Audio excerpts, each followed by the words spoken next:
Let's receive our president, the President of the United States, President Joseph Biden.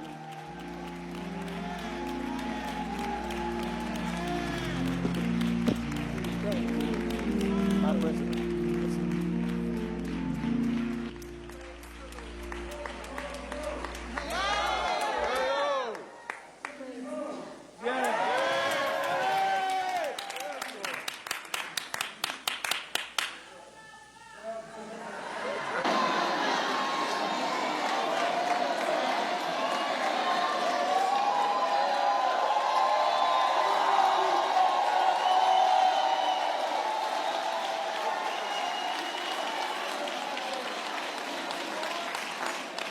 Bishop Morris, thanks for keeping me in my seat.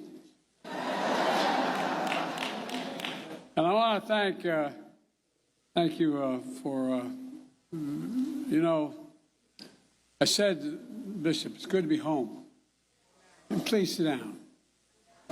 I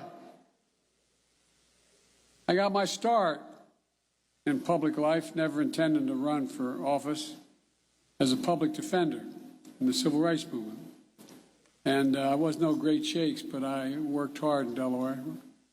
And I used to go to 7:30 Mass in my church, and then I would show up at Reverend Beeman's, now Bishop Beeman, church, AME Church in Wilmington, get ready to go out and make the plans for what we're going to do to change the situation. So it really is good to be home. You know, Mr. Felton, thank you for that introduction and moving sermon, and thank you, this incredible congregation, for welcoming me as you have. It really means a great deal. Across the way in Delaware, I attended morning mass in my church and head to Sunday services at black churches, as I said early on.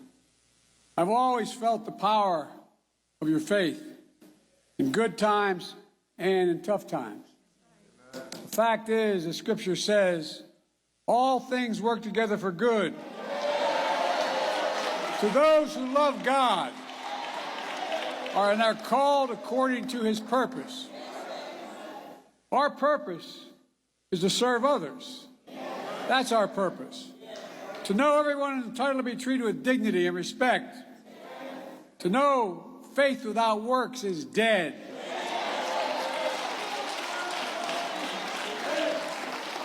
We're all called to be doers of the world.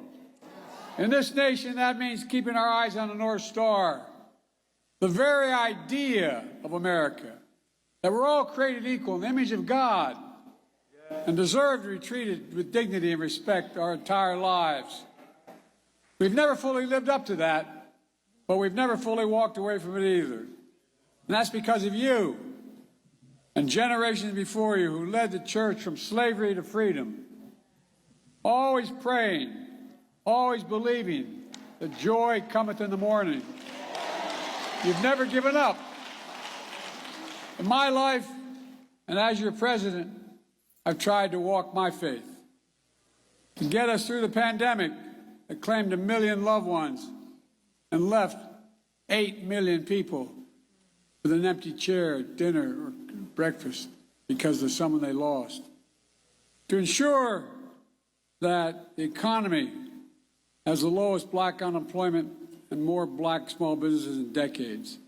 To rebuild and ensure black America has a peace of mind that comes with health care for everybody.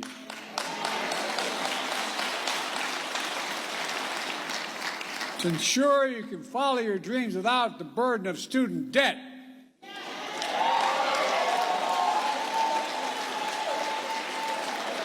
To make housing affordable, help more black families build wealth and pass it on to future generations.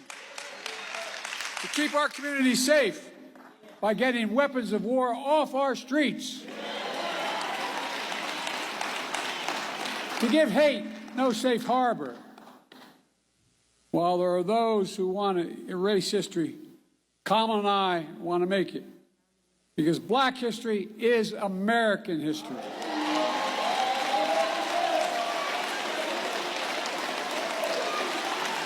Of course, there's more to do to deliver jobs and justice. There's more to do.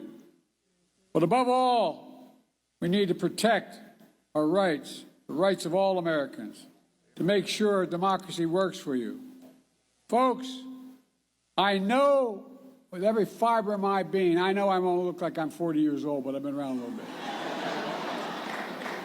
The Bishop and I were talking about that. It's Heck turning 40. Well, all kidding aside, you know, I've been doing this a long time, and I, honest to God, have never been more optimistic about America's future if we stick together. I really mean it. Here's what else I've learned, and many of you have learned. You walk your faith as well. We're all imperfect beings. We don't know where or what fate will deliver us to or when.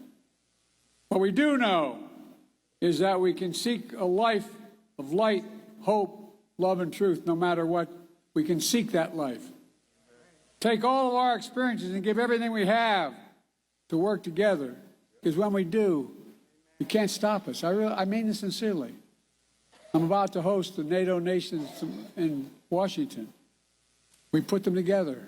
The world's looking to us. Not a joke. The world is looking to America. Not to carry their burden, but to lead their hopes. Ladies and gentlemen, I'm going to be inclined to go on longer than I should here, so I'm not going to. But I just want to say, look, I think that we just have to work together. I believe